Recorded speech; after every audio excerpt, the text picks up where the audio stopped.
இறைவனுடைய பெரும் கருணையினாலே திருவருள் காட்டி அருள் செய்கின்ற நடுநாடாக விளங்கக்கூடிய கடலூர் மாவட்டம் வேப்பூர் வட்டம் நல்லூர் நகரிலே வீற்றிருக்கக்கூடிய அருள் தரும் பாமாருக்மணி உடனாகிய அருள்மிகு கோபாலகிருஷ்ணனுடைய பெரும் கருணையினால்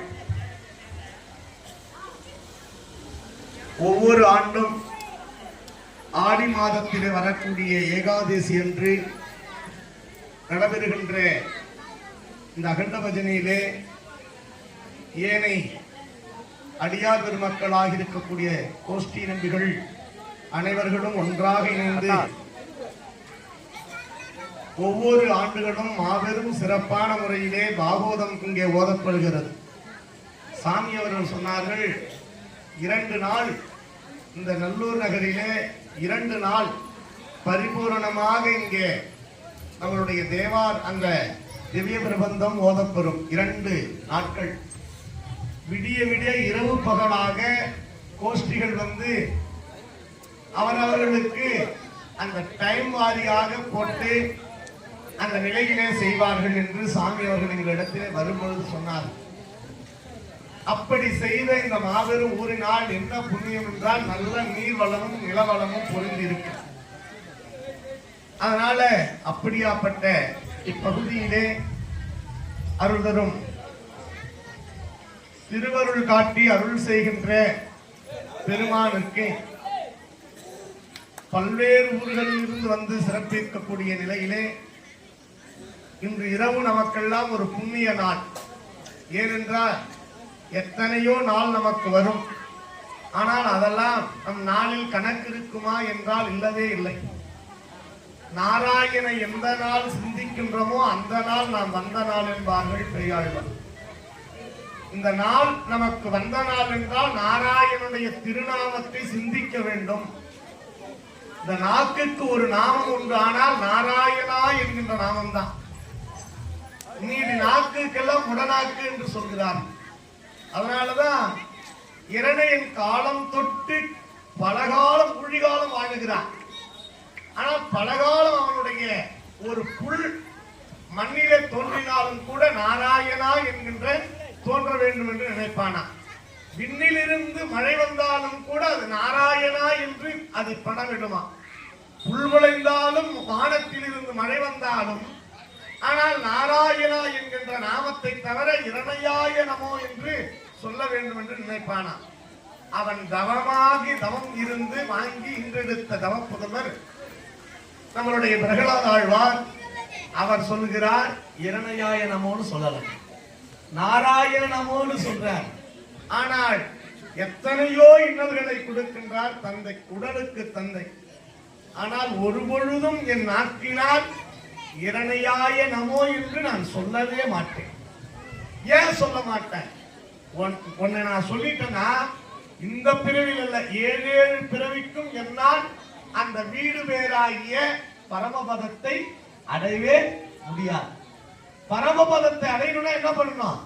நாராயணா என்னும் நாமமே என்ற நாள். அதனால அப்படியாப்பட்ட நாராயணனை சிந்திக்கக்கூடிய ஏனை பெரியோர்கள் ஒவ்வொரு காலத்திலும் ஊழி தொற்று அடியார்களுக்கு இன்னல்கள் வருகிற பொழுதெல்லாம் அவன் அவதார புருஷனாக இருந்து அருள் செய்து ஆபத்தின் சகாயனாக ஆதி மூலமாக நமக்கெல்லாம் அருள் செய்வான் அந்த ஆதி நாராயணன். அப்படியாப்பட்ட நாராயணனுடைய பெரும் கருணையை பெற்ற சீரடியார்கள் இம்மண்ணில எத்தனையோ ஊர் இருக்குது. ஆனா கோயில் இருக்கும், பெருமாள் கோயில் இருக்கும், கோஷ்டிகள் இருப்பாங்க, இல்லவே இல்லை. ஆனா திருநீர் இடாத ஊர் அல்ல. ஏன்னா என்னைக்கா ஒரு நாள் ஒண்ணு திருநீரா நீ போகணும், இல்லைன்னா திருமண்ணா போகணும். ஒண்ணு எரிச்சா திருநீரா போகணும், இல்லையா ஆத்துல கரைச்சி விடுகிற பொழுது திருநீரா போகணும். ஒண்ணு மண்ணா போகணும், இல்லைன்னா நீரா போகணும். அப்படி திருமண் இடுவதும் திருநீர் இடுவதும் இந்த ஊரிலே ஒரு பெரிய சிறப்பாக இந்த நல்லூர் நகரிலே இருக்கக்கூடிய இணை அன்பர்களும் இந்த ஆடி மாதத்தில் வரக்கூடிய இந்த நாள் நமக்கெல்லாம் ஒரு வாழ்வில் பொன்னிய நாள். எல்லாரும் நீங்கள் மார்கழியிலே வீற்றிருக்கக்கூடிய அந்த சொர்க்கவாசல் என்று திறக்கக்கூடிய நாளை நீங்கள் கணக்கிடுகிற பொழுது இந்த ஆடியிலே உங்கள் கணக்கை இறைவன் தீர்மானித்து வைப்பாராம். ஆடியிலிருந்து ஆடி, ஆவணி, புரட்டாசி, ஐப்பசி, கார்த்திகை, மார்கழி 6 மாசம். இதுலதான் கணக்கு, நம்மளுடைய கணக்கை எடுத்து சித்திரகுப்தர் கணக்கு எடுத்து பார்ப்பாராம். இதுல இருந்து எத்தனை வாட்டி நாராயணான்னு நீங்க சொன்ன, அந்த நாராயணான்னு நீ சொல்லிட்டன்னா உனக்கு வாசல் திறக்கும். அந்த வாசல் திறக்கும் அப்படின்னா சொர்க்கம் என்று ஒன்று இருக்குது, நீ தெரிந்து கொள்ளலாம், உணர்ந்து கொள்ளலாம். ஆனா அதுவே நிலை அல்ல. உள்ள போகின்ற போது பரமபதம் என்று ஒரு இது. அந்த பரமபதத்தை யார் அடைகிறார்களோ அவர்களே இந்த பிறவியை கண்டவர்கள், இந்த பிறவியினுடைய பெரும் நிலையை கண்டவர்கள். அதனாலதான் நம்மளுடைய இப்ப சாமி சொன்னாங்களே, ஒரே ஒரு பிடி அவள் கொடுத்தவனுக்கும் அருள் செய்தாய். ஒரு பிடி அவள் தான். அது என்ன சாதா திணை அவள், நல்ல அவள் கூட, அரிசி அவள் கிடையாது. திணையை தேடி வந்து திணை கொடுத்தார் என்பார் நம்மளுடைய பரமாத்மா. அந்த திணையை கொடுக்கிற பொழுது தேன் கலந்தது போல இருந்துதான். ஏன்னா கொம்பு தேன் கலந்தது போல அப்படி எடுத்து ஒரு வாய் போட்டாராம். அப்படி எடுத்து ஒரு வாய் போட்ட உடனே பாமாவும் ருக்குமணியும் பார்த்துக்கிட்டு இருக்கிறாங்க. 2வது வாய் எடுத்து போட்டாராம், பார்த்துக்கிட்டு இருந்தாங்க. 3வது வாட்டி போட்ட உடனே போடாதீங்க, தயவு செய்து போடாதீங்க, நீங்க போட்டுட்டீங்கன்னா அவ்வளவுதான். ஒன்றும் புரியல. ஏன்னு கேட்டாங்க. எல்லாரும் இருக்கிறவங்க பாக்குறாங்க. ஏன்னு கேட்ட உடனே அப்பதான் சொன்னாங்களா, சாமி ஒரு வாய் போட்டதுக்கே குடிசையெல்லாம் குசேலர் வீட்டுல கோபுரமா இருந்தது. 2வது வாய் போட்டீங்கல்ல, அப்பயே வீடு பேராகிய பரமபதத்தை, சொர்க்கவாசல் மட்டும் இல்ல பரமபதத்தை தந்து விட்டீர்கள். 3வது வாய் போட்டீங்கன்னா நாளைக்கு காலையில குசேலர் வீட்டுல நாங்கெல்லாம் போய் பாத்திரம் விளக்கவும் மாட்டு தொழுத்துல சாணம் அளவும் இருக்கு. அததான் சாமி சொன்னார். அந்த பாட்டு பாடுகிற பொழுது அந்த உண்மை எதுல இருக்குது? ஒரு பிடி அருள் கொடுத்தவனுக்கு நீ எப்படி அருள் செய்த? அங்க போகிற பொழுது கிருஷ்ணனை பார்க்க போறா, அந்த நாராயணாங்கிற நாமத்தை ஒழித்துக் கொண்டு போறா. நிறைய நாள் இந்த அம்மா சொல்றாங்க, உங்க நண்பர் தானே நாராயணன், நீங்க போய் ஒரு வார்த்தை கேட்கலாமே, கேட்டீங்கன்னா உங்களுக்கு வேண்டுதல் செய்வாருன்னு. அம்மா கேட்பது இகழ்ச்சி. இந்த உலகத்துல எது வேணுமானாலும் இருக்கலாம், கேட்டு ஒண்ணு வாங்கி பெறுவது இருக்குதே அது ரொம்ப இருக்கிறதுலே கொடுமை. அப்படியாப்பட்ட கேட்டு வாழ்க்கையை நடத்தக்கூடாதம்மா அப்படின்னு மனைவிட்ட சொல்றாங்க. ஒரு குழந்தையா வந்து கேக்குது, அம்மா அந்த பக்கத்தாண்ட வீட்டுக்கார பையன் ரவுண்ட் ரவுண்டா வட்ட வட்டமா அப்படியே மெரூன் கலர்ல அப்படியே நல்லா இனிக்குதுங்கிறாமா. அந்த அம்மா சொன்னாங்க, ஒண்ணும் இல்லப்பா, பச்சரிசிய நல்லா இடிச்சு அதை நரநரன்னு சலிச்சு நாட்டு சர்க்கரை போட்டு பாவு காய்ச்சி அதை எண்ணெயை கொதிக்க வச்சு ஏலக்காய் 2 சுக்கு எல்லாம் போட்டு அப்படி வாழையில தட்டி அப்படி போட்டு எடுத்தா அதுக்கு பேர் அதிர்சம். அந்த அதிர்சம் அவங்க சாப்பிடுறது கொஞ்சம், ஆனா அவங்க ஒண்ணு சாப்பிட்டாங்க.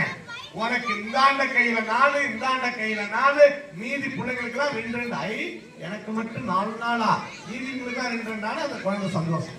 இன்னொரு குழந்தை ஒடியாருது, அம்மா அந்த குழந்தை ஏதோ அப்படியே முறுமுறுன்னு இப்படி முறுக்கிட்டு இருக்குதுமா, மஞ்சளா இருக்குது, எள்ளு இருக்குது, அதுல அவள் இருக்குது, அதுல சோம்பு இருக்குது, அதுல பாத்தீங்கன்னா மிளகு இருக்குது, இத்தனை முறுமுறுன்னு சாப்பிடமா. அப்பா அது ஒண்ணு நல்ல அருமையான பச்சரிசியில இடிச்சு சலிச்சு நைசா மாவை வச்சு நல்லா மிளகு அதுல நல்ல ஒரு எள்ளு எல்லாம் போட்டு சோம்புலாம் போட்டு நல்ல எண்ணெயை காய வச்சு நல்லா இதுல அந்த அச்சு முறுக்குல வச்சு அப்படி சொல்லிட்டு விட்டா அதுக்கு முறுக்கு. அதனால அந்த குழந்தை கொஞ்ச நாள் சாப்பிடுது. உனக்கு இந்தாண்ட கையில 4, அந்தாண்ட கையில 4, மீதி எல்லாத்துக்கும் 2 தான். ஐ, எனக்கு மட்டும் 4 நாளா அப்படின்னு இந்த குழந்தை சந்தோஷம். இப்படியே அந்த குழந்தைய சொல்லி சொல்லி சொல்லி சொல்லி தன் பஞ்சத்தை காட்டாமல் அந்த தாய் வளர்த்து வருகிறார். இதுக்கு மேலேயும் வாழ முடியாதுன்னு தெரிந்து கொண்ட குசேலருடைய மனைவி உடனே தன்னுடைய கணவரிடத்திலே, இன்னைக்கு ஒரு நாள் எங்களுக்காக வேணாம், இந்த குழந்தைகள் பசிக்காக நீங்க போயிட்டு வாங்கன்னா.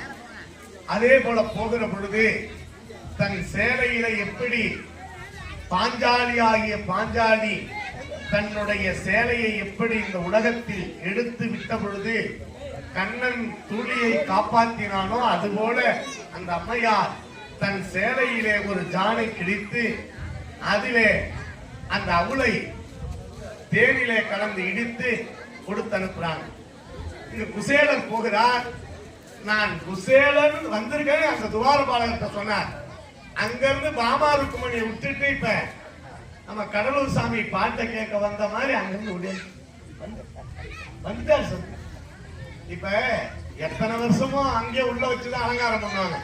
இந்த வருஷம் ஆழ்வார் வந்திருக்காரு அவங்க வெளியே. அப்போ உங்க பாட்டை கேட்கணும்னு வெளியே வந்து அதுக்காக சார் சாமி நேரத்தில் வருவார். அப்ப அப்படி நாராயணன் துவாரபாலகரை கடந்து வெளியே வந்து எங்கே குசேலர், எங்கே குசேலர், குசேலர் கட்டி தழுவி வாங்க பத்தனாரையா மேஸ்திரி அப்படி கட்டி அணைத்தாரா. இவர் பார்த்தா ஒண்ணும் இல்ல, நம்ம ஏழை கோஷ்டிகள் இங்க எப்படி இருக்கிறாங்க, நல்லா பெரிய பெரிய பாகவதர்கள் நிறைய செயின்லாம் போட்டிருப்பாங்க. இங்க ஏழைகள் விவசாயிகள் நம்ம ஆளுங்க. வேற பாகவதெல்லாம் வந்தா வேற கார்ல வந்துருவாங்க. நம்ம கள்ளக்குறிச்சி சாமி பாருங்க சாதாரணமா 4 பேர்த்தோட ஒன்னா வராது. உண்மைய அப்படி. அதே போல இன்றைய காலத்துல அப்படின்னா அந்த காலத்துல எப்படி இருந்திருக்கும். இப்படி குசேலர் போனாரா, கட்டி தழுவி அணைத்துக் கொண்டு அப்படியே சாமி போகிற பொழுது பணிப்பெண்கள் எல்லாம் பாரிஜாத மலர்களை காலிலே இட்டு வணங்கினார்களாம். பன்னீரால் பாதம் கழுவினார்கள். காராம்பசுவாகிய காராம்பசு பாலை நின்று அந்த பாதத்தை கழுவினாங்களாம், ஊத்துனாங்களாம் தங்க தாம்பலத்துல. இப்ப சாமி சொன்னார், நாங்க என்ன தங்கத்தாட்டா கேட்டோம், நாங்க என்ன வெள்ளித்தட்டா கேட்டோம், வைரத்தட்டா கேட்டோம், உங்க கைத்தட்ட மட்டும் தானே கேட்டோம். அங்க வந்து தங்கத்தட்டாவே குசேலருக்கு நடக்குது. குசேலருக்கு நடந்தது. இவர் நினைக்கிறார், இந்த தங்கம் கால்ல கிடக்கிறது கொஞ்சோண்டு கொடுத்தா என் பெண்களுக்கு குழந்தைகளுக்கு அந்த காலிலையும் கையிலையும் மூக்குலையும் அந்த அடிகளனா போட்டு தோடா மூக்குத்தியா ஜிமிக்கியா போட்டு பாப்பனே. ஆனா இப்படி ஒண்ணு கிடக்குது, இந்த காராம்பசு பாலை வேஸ்டா கால்ல ஊத்துறாங்களே, இந்த பாலை கொடுத்தா என் குழந்தை பசியாருமே நினைச்சிட்டு இருந்தாரா. எதுவுமே சிந்தனை பண்ணல. கண்ண பரமாத்மா அழைச்சி கொண்டு உள்ளே கிருஷ்ணன் போகிறார். பாமா ருக்மணி 2 பேரும் சேவகனாக இருந்து சேவகை பண்றாங்க. போய் உள்ள குளித்துட்டு வர சொன்னாங்க. பன்னீர் பீதாம்பரத்தால குளிச்சாங்க. அங்க போட்டு தேய்க்கிறதுக்கு வெண்சாமரமாகிய கஸ்தூரிமானுடைய கௌரிமானுடைய அந்த முடிய வைத்து தேய்ச்சுட்டாங்களாம் பெண்கள். தேய்ச்சி புனுகு போன்ற கஸ்தூரி போன்ற கோரோஜனை போன்ற வாசனமுடைய திரவங்கள் எல்லாம் அங்கே குசேலருக்கு சாற்றப்பட்டு பட்டாடை உடுத்தப்பட்டு அங்கே வந்தார். வந்தவுடனே நாராயணனுடைய துளசியை சாப்பிட்டார். உடனே தீர்த்தமாடி கொண்டு உடனே பாமாவும் ருக்குமணியும் சாப்பாடு போடுறார். வெள்ளித்தட்டு, அந்த வெள்ளித்தட்டுல வைரங்கள் பதித்தது போல முத்து முத்தா இருந்ததா. அதுல சாப்பாடு நெய்யினால் ஆக்கின சாப்பாடு. இதை நினைக்கிறார், ஒரு பொருளும் வைக்கக்குள்ள இதெல்லாம் இருந்தா என் குழந்தைகளுக்கு பசியாருமே அப்படின்னு நினைத்துக் கொண்டே இருக்கிறார். இதையெல்லாம் பார்க்கிறார் கண்ணன். எதுவுமே பேசுறீங்க, அப்படியே அமைதியா இருக்கிறார். அவ்வளவுதான். உடனே ஒண்ணா மாத்தி மாத்தி வைக்கிறாங்க. இவரும் கொண்டாங்க, அண்ணைய சாப்பிடுங்க சாப்பிடுங்க. இவரு இருக்கட்டும் இருக்கட்டும் கொஞ்சம் கொஞ்சமா சாப்பிட்டு எண்ணமெல்லாம் குழந்தைகள் மேல வீட்டு மேல இருக்குது. உடனே சாப்பிடுறார். சாப்பிட்ட உடனே தங்க ஊஞ்சல்ல உட்கார வைத்து பாமாவும் ருக்மணியும் முன்னும் பின்னுமாக தாளாட்டுறாங்க. ஆற்ற பொழுது கிருஷ்ணன் கையினாலே தாம்பலத்தை எடுத்து முன்னும் பின்னுமாக அந்த தாம்பலத்தினுடைய வெத்தலையை முன்னும் பின்னுமாக கிழக்கணும். உறவு வேணும்னா உறவு வேணும் அப்படின்னு உறவு வேணும்னா குசேலன் வாழ்க்கையை படிச்சா தெரியும். ஒருவர் வாழ்க்கையில உறவு, இப்ப சாமியுடைய உறவு வேணும் அப்படின்னா பின்னாடி கிள்ளணும். பின்னாடினா அந்த பின்னாடி இருக்க கோம்ப. உறவு வேணாம்னா முன்னாடி. இது வெத்தலை போடுறதுல சாங்கியம் நம்மளுடைய குசேலருடைய வரலாறு. அப்படி பின்னாடி கூட உன் உறவு எனக்கு விடாது காம்ப கொஞ்சம் கொஞ்சமா கிள்னாராம் கிருஷ்ணன். அதை பார்த்தார் பாமாவும் ருக்மணியும். பார்த்த உடனே முன்னும் பின்னுமாக துடைத்து கொஞ்சம் போது சுண்ணாம்பு தடவி சீவலை வைத்து அப்படியே ஊஞ்சல்ல ஆட்டிட்டு இருக்கிறாங்க பாமாவும் ருக்மணியும். வாயை திறந்து அப்படி வச்சாராம். குசேலருக்கு தாம்பலம் தரிப்பது நம்மளுடைய கிருஷ்ண பரமாத்மா வைக்கிறார். உடனே வைத்த உடனே அப்பதான் கேட்கிறார், அண்ணா வெறுங்கையாவா நீ அனுப்பிச்சு எது எடுத்துருவல்லையான்னு கேட்டார்.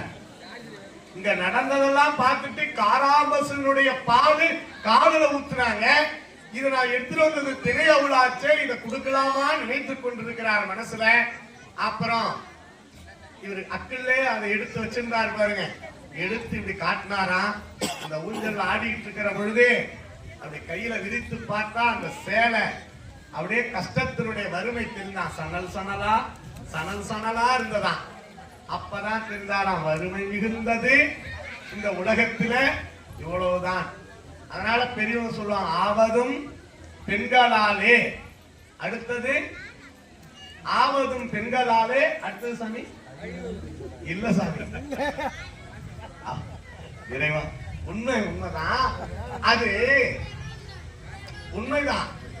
சூப்ப நகை மாதிரி இருந்தா பெண்கள் அழிவது. அவ ஆசைப்பட்டதுனால பல விதமான வந்தது. ஆனால் ஆவதும் பெண்களாலே தன் குடும்பத்தின் கணவருக்கு வரக்கூடிய துன்ப வேதனைகள் கஷ்டங்களை தன் வாழ்க்கையில ஈடுபடுத்தி கொண்டு ஆளாக்குவதும் பெண்களாலே, அழிவதும் பெண்களாலே. அறிந்து புரிந்து தெரிந்து கொண்டு ஆளாக்குவதும் பெண்களாலே. அப்படியாப்பட்ட அந்த பாமாவை ருக்மணி ஆட்டிக் கொண்டு இருக்கிற பொழுது அந்த சீவலை வைத்து ஆட்டிக் கொண்டிருப்பது, அண்ணா இது எனக்கு என்னன்னு கேட்டார். அப்பா அவளுன்னார். அவளுன்னா அரிசி போட்டு அந்த இருக்கிறதுல உயர்ந்த அரிசி அந்த சென்னல் அரிசின்னு சொல்லக்கூடிய செந்நீர் அரிசி அதான் உயர்ந்தது. இப்ப மாப்பிள சம்பான்னு அதுக்கு வந்துருச்சுன்னு நினைக்கிற பேரு. ஆனா அப்படியாப்பட்ட அரிசி அது உயர்ந்ததாக அன்று நாள் கருதப்பட்டது. இப்ப கொஞ்சம் கொஞ்சமா வந்துருச்சு. அப்படியாப்பட்ட காட்டுனாராம் திணை கொண்டாந்து தேனை கலந்து அன்னி கொடுத்திருக்கிறாங்க. அற்புதம். நான் டெய்லி இதை சாப்பிட்டு சாப்பிட்டு சலிச்சு போச்சு. எனக்கு பிடித்தது யாருமே கொடுக்கல. எங்க அண்ணி தான் எனக்கு தேவையானதை பிடித்ததை கொடுத்தது என் அண்ணி அப்படின்னு சொல்லி அப்படி திறந்து பார்த்து ஒரு பிடி எடுத்து அப்படி போட்டாராம். ஒரு வாய் போட்ட உடனே குடிசையெல்லாம் அந்த தெருவெல்லாம் கோபுரமாக மின்னியது. இரண்டாவது வாய் போட்டாராம். யுகபர சௌபாக்கியத்தை கொடுத்தாராம். சொர்க்க இன்னைக்கு ஆடி மார்கழியில சொர்க்கவாசல் திறப்பாங்க. அது வாயில் படிதாங்க. இப்ப கோயில்ல வாசப்படி திறந்தா அங்க உள்ள போலாம். ஆனா இறைவன்கிட்ட நம்ம போயிட முடியுமானா முடியாது. இறைவன்கிட்ட போவதற்கு ஒரு நீதி இருக்கணும். அந்த பரமபதத்தை என்றோ எத்தனையோ யுகக்கணக்கான பிறவிகளில் அடையக்கூடிய குசேலருக்கு இந்த பிறவியில கொடுத்தாலாம் பரமபதத்தை. அடுத்ததாக மூணாவது வாய் அள்ளி போட போனாராம். பாமாவூருக்கு முடி வந்து பிடிச்சிட்டாங்க. போடாதீங்க சாமி போடாது ஏன்னு கேட்ட உடனே எல்லாத்தையும் இப்பே கொடுத்துட்டீங்க, இத மட்டும் நீங்க வாயில போட்டுட்டீங்கன்னா நாளைக்கு காலையில போய் நாங்க மாட்டு தொழில்துறை ஒருத்தங்களும் குசேலரம்மா வீட்டுல ஒருத்தவங்க போய் பாத்திரம் கழுவோம், மாட்டு தொழில்துறை போய் சாண அளவுமா இருக்கும். அப்ப ஒரு வாய் இறைவனுக்கு போட்டா என்னென்ன இகபர சௌபாக்கியத்தை கொடுத்தது போல இந்த நல்லூர் கிராம மக்கள் அடியார்கள் பலருக்கும் அன்னதானம் செய்து திரு அமுது ஊட்டி தினந்தோறும் பாராயணம் செய்கின்ற திவ்ய பிரபந்தத்தை நாராயணா என்னும் நாமத்தை சிந்திப்பித்தால் எத்தனை எத்தனை இன்பமோ அத்தனை இன்பமும் வரும். எத்தனை துயர்கள் வந்தாலும் பல கோடி யுகங்கள் வாழ்ந்தான் இரணையன். ஆனால் அந்த இரணையனுக்கு மரணம் என்பது இல்லை. ஆனால் அவன் காட்டிலும் இல்லை, மேட்டிலும் இல்லை, வீட்டிலும் இல்லை, வெளியிலும் இல்லை, உள்ளேவும் இல்லை, வெளியும் இல்லை, இருட்டிலும் இல்லை, பகலிலும் இல்லை, உண்மையிலும் இல்லை, இன்மையிலும் இல்லை, எதிலும் இல்லை, எதாலி சாவில்லை முடிவு பண்ண அவன் தன்னுடைய அதிகார துஷ்பிரோகத்தின் பயனாக நின்ற இரணையன் தன்னுடைய வாழ்க்கையிலே நாராயணா என்னும் நாமத்தால் அவன் மதிக்க தெரியாமல் சொல்ல தெரியாமல் ஆணவத்தின் மிகுதியாக இருந்ததனால் இன்னைக்கு நிறைய பேர் பகுத்தறிவா கூட அப்படிதான் சொல்றாங்க, சொல்ல மாட்டேங்கிறான். ஆனா என்ன காரணம்? உள்ளுக்குள்ள சொல்லுவான், அதனால விட்டு வைப்பார். ஆனால் அவனுக்கு உண்மையாலுமே ஆணவம் இருக்குமானால் பெருசாலாம் ஒண்ணும் அதெல்லாம் எடுத்து வரலீங்க. ஒரு கீரைய வீட்டுல பெண்மணிகள் எப்படி கிள்ளுவாங்க? நெவத்தால கிள்ளுவாங்க. அது மாதிரி இளநீருக்கு பெரிய கோடாலிலாம் எடுத்து வரல, பெரிய கதாயெல்லாம் எடுத்து வரல, சும்மா அப்படி நெகத்தால கிள்ளி போட்டாரு சாமி. நெகத்தால கிள்ளினார் இளநீரை. அது போல அடியார்களுக்கு ஒரு துன்பம் என்றாலும், இந்த உலகத்தில் நல்லவர்களுக்கு ஒரு துன்பம் என்றாலும் அந்த நாராயணனே நின்று அருள் செய்வான். அதனால் இப்பொழுது நமது பாடாலீஸ்வரர் பெருமானுடைய கடலூரில் இருந்து வந்திருக்கக்கூடிய சுவாமி அவர்கள் அற்புதமான ஒரு இசையும் இசை சார்ந்த வடிவமாக இருந்து அப்போது எல்லாருக்குமான இந்த திவ்ய பிரபந்தத்தோடு இசையோடு பாடக்கூடிய ஐயா அவர்கள் வாழ்வாங்கு வாழ வேண்டும் என்று வாழ்த்தி திருவருள் பற்றி என்றும் இருக்க வாழ்த்துகின்றோம்.